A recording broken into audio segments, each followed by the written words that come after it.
A very good evening to you. Welcome to the Friday edition of Sports Tonight, the last one for the week.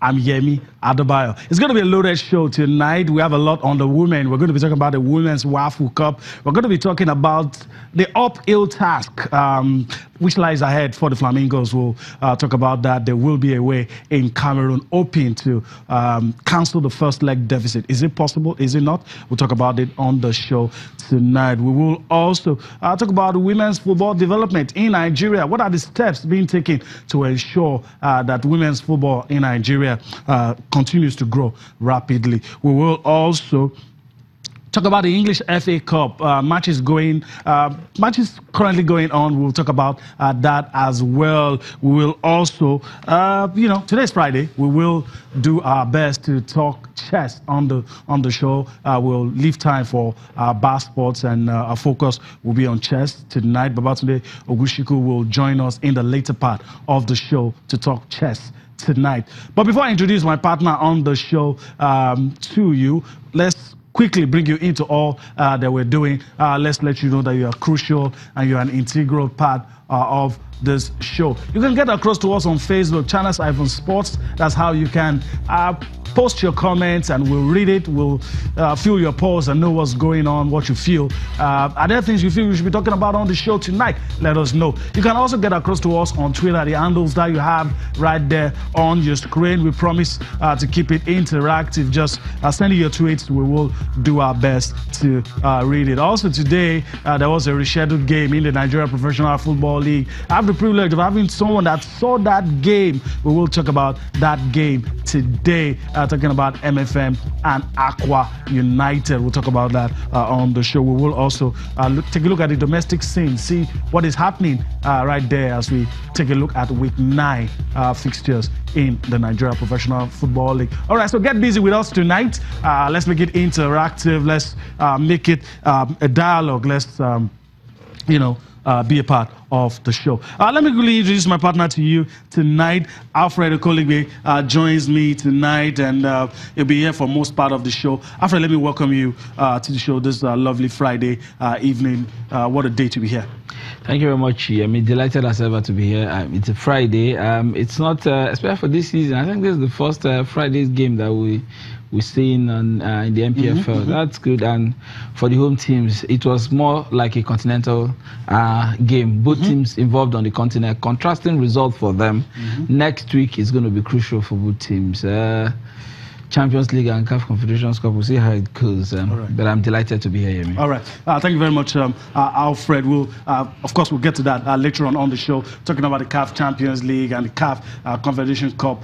Today's game was like an X-ray, just gives us an idea of what to expect from those two teams that we talked about, MFM and Aqua United. But like I told you earlier, we will focus a lot on the women tonight. So let's quickly listen to someone who is a key member of the Lagos State Sports Commission. We're actually talking about the chairman of the Lagos State Sports Commission, that's Kweku Tando, talking about how we can achieve that perfect blend between sports and education. So let's listen to him talking about how we can do that for the women. We'll listen to him. We'll be back for more on Sports Tonight. Just again.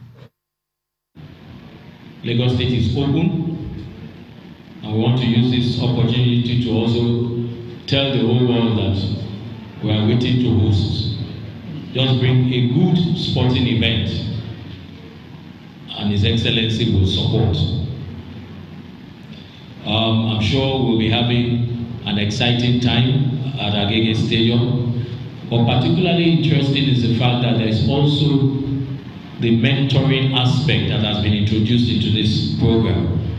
And that's when they will be speaking with the children and discussing with them using celebrities, both sporting and otherwise.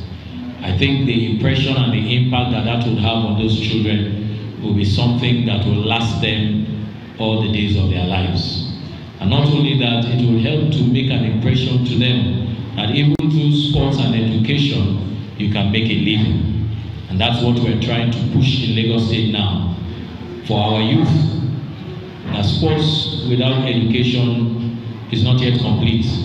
And education without sports is not also complete. But the merger of the two will ensure that you have a well-rounded individual who after his sporting life or his sporting career would have something to fall back on.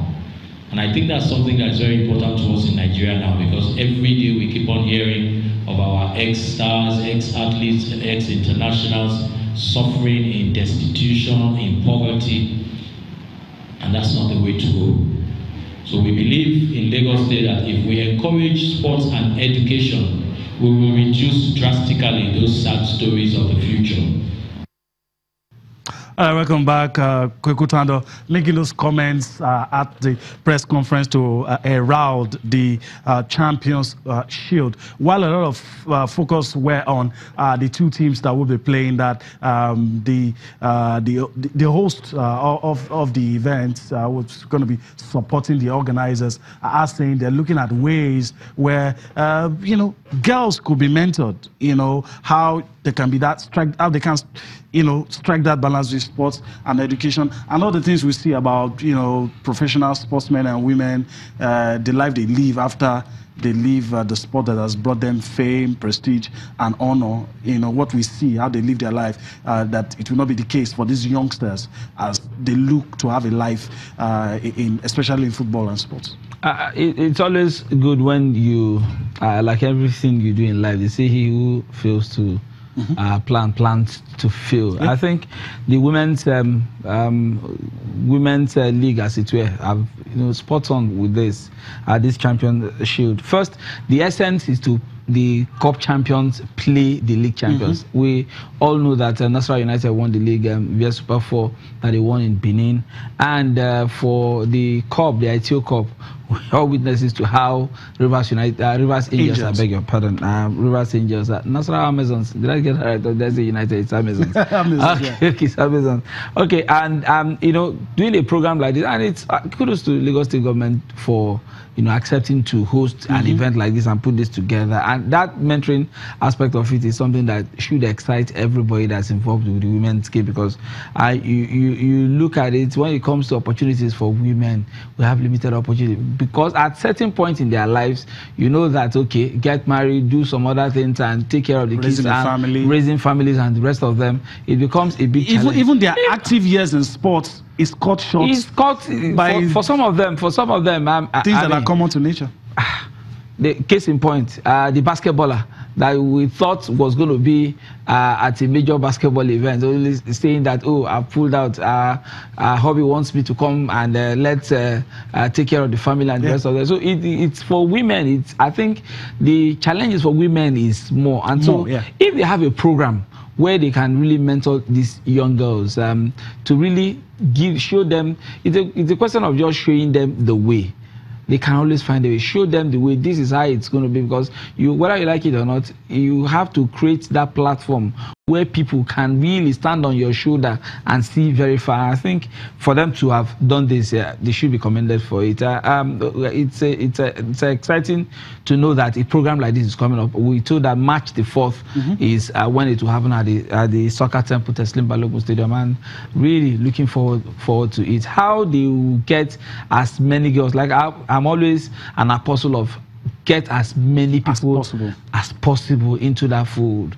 Talk to them. It's when you give them that belief, when you give them that confidence, even get a buy-in from their parents, because whether you like it or not, to the level of support, one or two of them will say, oh, my parents didn't support me, or my guidance didn't support me to do this. But when they know that there's a plan on ground which is deliberate, which is planned to take care of this situation, I think once they get that buy-in, you get so many more people coming to the sport. All right, kudos to Lagos State government for putting their money where their mouth is and supporting women's football.